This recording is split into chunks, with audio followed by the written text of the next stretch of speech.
on CHMA. The time is 9 o'clock and you are listening to CHMA 106.9 FM. And now it's time for your CHMA News. We're broadcasting from Sackville, New Brunswick, the heart of the Maritimes and the traditional and unceded lands of the Mi'kmaq people. Coming up in the next 15 minutes, we'll have your local news, Atlantic update, weather, sports update, and some community announcements.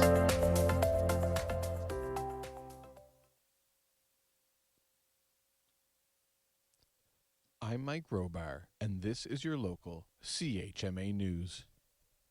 Coming up, the municipal election might feel far off, but anyone looking to run needs to start getting their ducks in a row. We spoke to Elections NB to find out how they can go about it. But first, starting this week, parking permits are required on all Mount Allison campus parking lots, which includes the new lot on Lansdowne Street. Permits are available to students living off campus, faculty, staff, and Tantramar residents, though the Rectory Lane and Convocation Hall lots are reserved for staff and faculty. Lots operate on a first-come, first-served basis, and purchasing a permit does not guarantee a spot. For those looking for more information or to purchase a permit, head to mta.ca/parking. And April is Poetry Month, and submissions are now open for Tantramar's 2026 poetry competition. The municipality is partnering again with Poet Laureate Laura Watson to run the competition, which will see the poems included in a chapbook released later. Open to any resident of Tantramar, poems can be a maximum of 2 pages and should be typewritten when possible. A submission form must also be completed and sent in with your poem. Winners will be notified by April 24th and be invited to the Writers' Open Mic event at the end of April to receive the award and share their work. Deadline to submit is April 6th, and submissions can be emailed to jferguson@tantramarnb.com or dropped off to the Tantramar Municipal Office. Now, the feature story. Election Day is set for May 11th and will see Tantramar residents head to the polls for the first full municipal election since amalgamation in 2023. While some councillors have already announced their intentions to run again, for those unfamiliar with the process who may want to put their names on the ballot, CHMA spoke with Kim Poffenroth, Chief Electoral Officer for the province of New Brunswick. And while Poffenroth certainly has lots of information for those looking to run, she also took the opportunity to stress why municipal elections are so important. I'd like to put a plug in for everyone to think about, giving back to their community, getting involved in the decision making, because I think people underestimate the importance of the decisions made by local government councils, by your mayor and councillors. It's the kind of day-to-day decision making that really impacts people's lives far more than they can appreciate. It's your snow clearing, it's police, it's fire, it's recreation. Are we going to have a new rink? How often is the rink going to be open? What's the playground going to look like? All of these sort of real impactful day-to-day. And they're also the people who set your municipal tax rate. The first date people need to be aware of is March 23rd, when nominations open. Potential candidates then have until 2 p.m. on April 10th to submit or modify any paperwork for their nomination, she said. And I always like to remind people that 2 p.m. deadline on April 10th is a hard deadline. There's absolutely no flexibility. If you submit a nomination paper at 2:01 p.m., it cannot be accepted by the returning officer, and no one has any flexibility or discretion to alter that date or time. So that's a hard deadline. Of course, there are restrictions on who can run as well, such as federal employees or folks who work for the government there. Of course, there are restrictions on who can run as well, such as federal employees or folks who work for the local government they're intending to run for. If someone meets the eligibility requirements, then the next biggest barrier is getting the nomination itself, which requires at least 10 nominators from the ward the candidate is running for, which is where most people run into problems, said Poffenroth. And we do recommend that people who are running get more than the 10 minimum nominators, because the returning officer is going to check those nominators, make sure that they are actually eligible to vote, that they are resident. And sometimes people aren't aware of where the dividing line is, particularly in wards, or somebody happens to be, grandma's visiting their grandson and happened to be at the house, and we get everybody's signature. It turns out she doesn't actually live at that address. So we recommend that people get a couple of extra nominators so that when they submit their nomination paper, if there's one or two that aren't actually eligible, then they can just move on. An opportunity candidates often miss in their applications is to submit contact info or a link to a Facebook page or campaign website, said Poffenroth. It's completely optional, but it is something that we provide to candidates because unlike in a provincial or federal election where you have party machinery and party politics that are making sure that there's information out there about their candidates, in local government elections, one of the complaints we often hear from the public is that I don't know who these people are and I can't find out information about them. So we provide candidates with that opportunity. If they provide us, whether it's they can have a contact information like an email address or a phone number, or if they want to provide a link to a Facebook page, or if they've created their own campaign website, we can provide a link to that on our website. And finally, though she wasn't willing to speculate, Poffenroth acknowledged amalgamation has the potential to be a shaping factor in this election, though only time will tell. I do see the possibility there where you've got sort of competing areas almost in a way, and everybody's very interested in making sure that their former community is well represented. So I could certainly see that could happen, whether or not it will.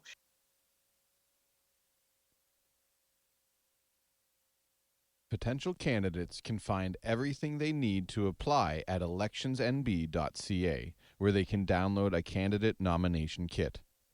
As always, head to chmafm.com to follow this and other stories from your community. And if you have any news tips or ideas, email news@chmafm.com. I'm Mike Robar with your local CHMA News from Tantramar. Hey, this is Allison from Sackville, and you're listening to CHMA. And here is your CHMA Atlantic update. Police in St. John, New Brunswick have charged a man with the sexual assault of 15 different people at a seniors' care facility over the last year. St. John police first warned the public about the investigation in January and say they arrested a 69-year-old man yesterday. They said in January they believe the incidents were isolated to one address. The man has been released on conditions and is scheduled back in court in May. Hundreds of protesters converged on the Nova Scotia legislature yesterday to oppose the provincial government's natural resources policies and cuts to cultural programs. The First Nations-led protest in Halifax brought together Mi'kmaq leaders, environmental activists, and art groups who are opposing $130 million in government grant cuts in last week's deficit budget. Speakers said Premier Tim Houston's government is ignoring its treaty obligations, and some called for his resignation. Houston wasn't there for the protest as he was attending a mining conference in Ontario. RCMP have charged 2 men in connection to an armed robbery in Coldbrook, Nova Scotia. Police say a man entered a restaurant on February 16th, placed a weapon on the counter, and demanded money before getting into a vehicle in a nearby lot. Police say they searched a hotel in Windsor, Nova Scotia over the weekend, seizing items related to the robbery and arresting 2 people. A man and a youth are facing multiple charges, including robbery with a firearm, wearing a disguise with intent, and possession of a weapon. PEI Premier Rob Lance says energy security, land management, and healthcare are among his priorities as his new cabinet gets to work. The Premier issued a mandate letter to his cabinet yesterday outlining his focus areas. Affordability is also a key issue for the government. Lance won the Progressive Conservative leadership and automatically became the province's premier last month. Newfoundland and Labrador's government says it plans to introduce a bill that will create an advocate for people with disabilities. The Progressive Conservatives brought forth a similar bill while in opposition. Disability advocates say they were surprised by the news but welcome it. Police in Halifax say they've arrested a junior high student after they allegedly attacked another student with a pair of scissors. Police say they were called to St. Agnes Junior High near the Halifax Shopping Centre around noon yesterday. The victim suffered non-life-threatening injuries and was taken to hospital. Police say the investigation is ongoing. And that has been your CHMA Atlantic update. Hi, I'm Stephen Claxton Oldfield and you're listening to CHMA. हाय मेरा नाम साइली है और आप सुन रहे हैं CHMA 106.9 FM यहाँ Sackville new Brunswick में।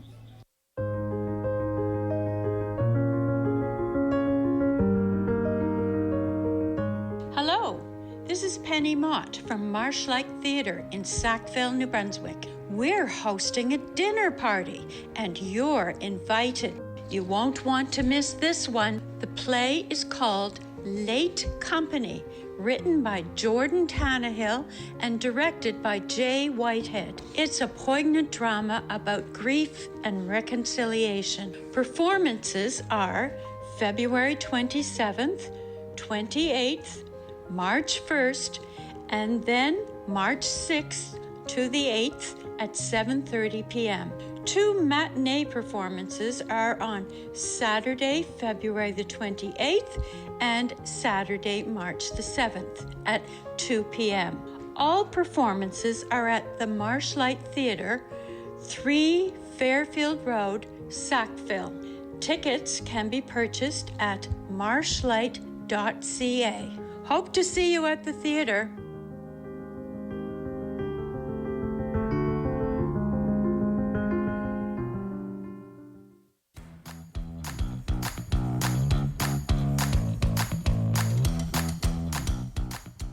Exit 26 is a lively bilingual Tintamar comedy presented by Motive Fancy Theatre, where Galek and his actors rehearse John Paul Sartre's classic No Exit for the year 2026.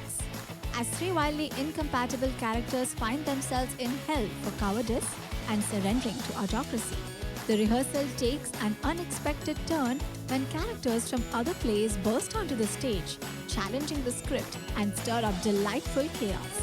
With the theatre itself seemingly haunted, the story unfolds in surprising ways before ending on a joyous and inspiring note.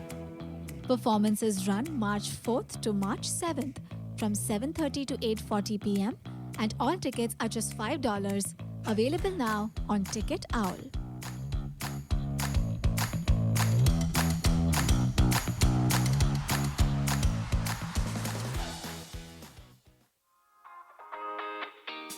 Hey folks, if you're looking for something to do on Wednesday evenings, Backtown Trivia is now back with its winter series.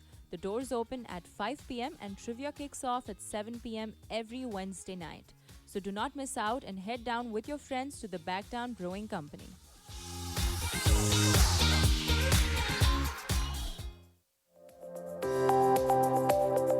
And that was your CHMA News. Please visit www.chmafm.com for more news and to sign up for our email newsletter. Funding is provided by our monthly sustainers, the Community Radio Fund of Canada, and the Municipality of Tantjamar's Community Development Grant. If you have a story idea or would like to include an announcement, please write us at news@chmafm.com.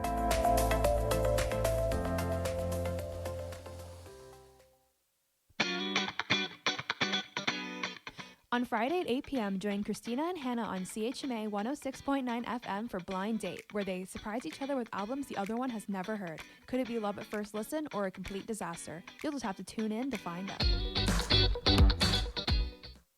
Hey guys, you are listening to CHMA 106.9 FM in Sackville, New Brunswick, Voice of the Marshes.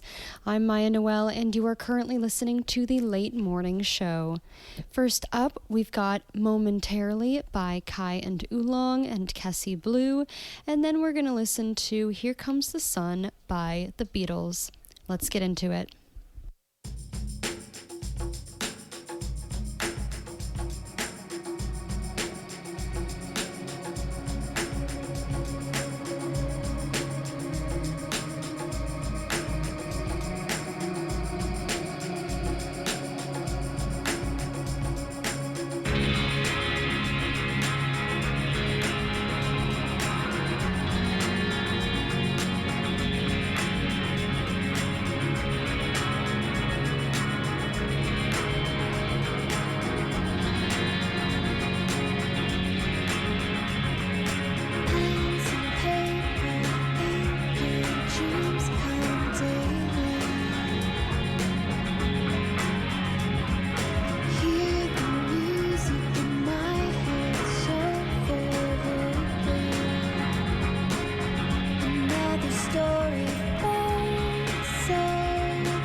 comes the sun, I say it's alright. Little darling, it's been a long, cold, lonely winter. Little darling, it feels like years since it's been here. Here comes the sun, here comes the sun, and I say it's alright.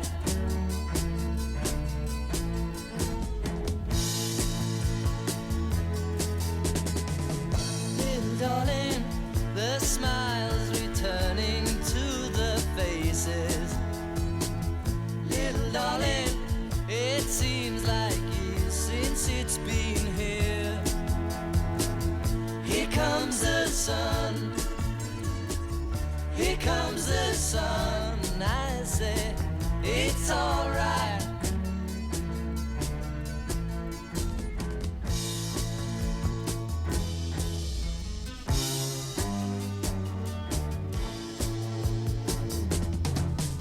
Sun, sun, sun, here it comes.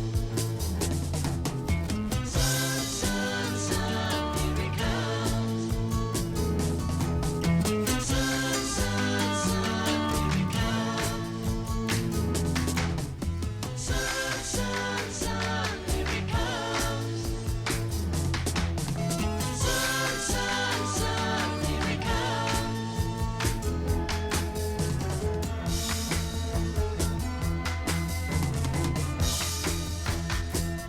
Little darling, I feel that ice is slowly melting.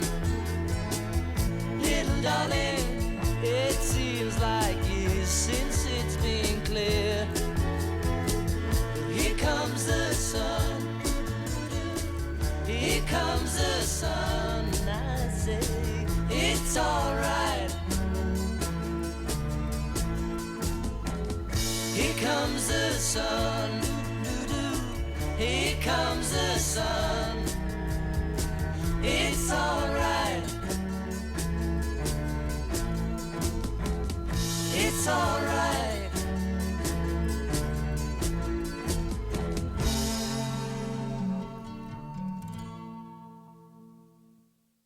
That was The Beatles with Here Comes the Sun on CHMA 106.9 FM in Sackville, New Brunswick, Voice of the Marshes. I'm Maya Noel, and you are currently listening to the Late Morning Show, and we also listened to Momentarily by Kai and Oolong and Kessie Blue. Next up, we've got Oh My Days by Orville Peck and Star Witness by Neko Case.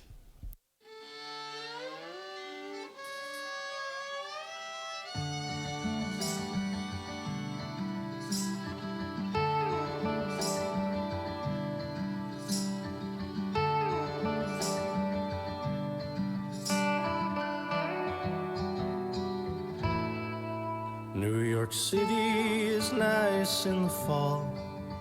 Held my hand as we walked through it all. A glimpse of what's often been gone.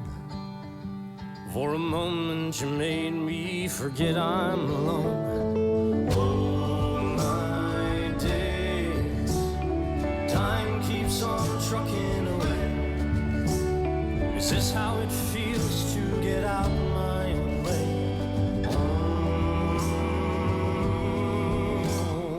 Days.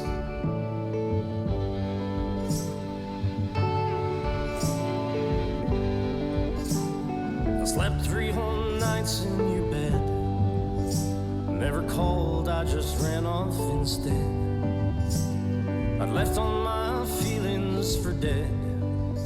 I can't help but be scared I'm in over my head.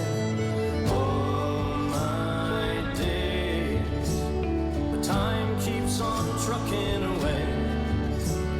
The nighttime is worse 'cause I can't look away. Oh, my days.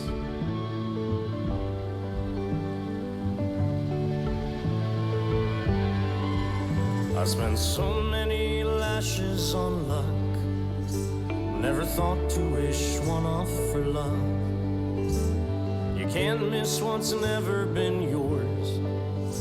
Still it's hard when you spend your life walking through doors. Oh my days, but time keeps on trucking away. I thought I was done, but turns out I'm okay. And oh my days, oh my days, oh my days.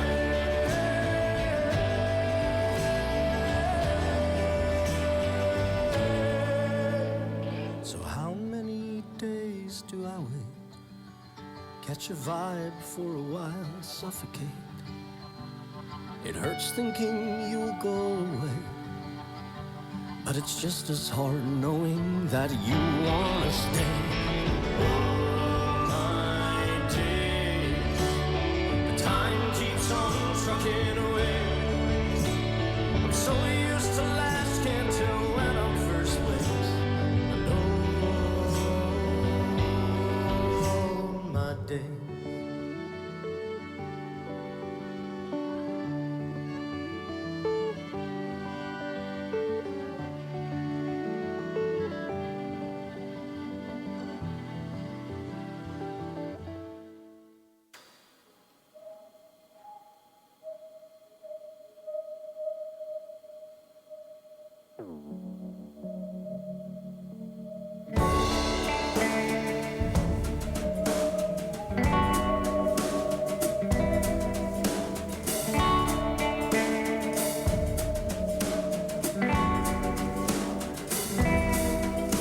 My true love drowned in a dirty old pan of oil that did run from the blood of a Falcon sedan 1969.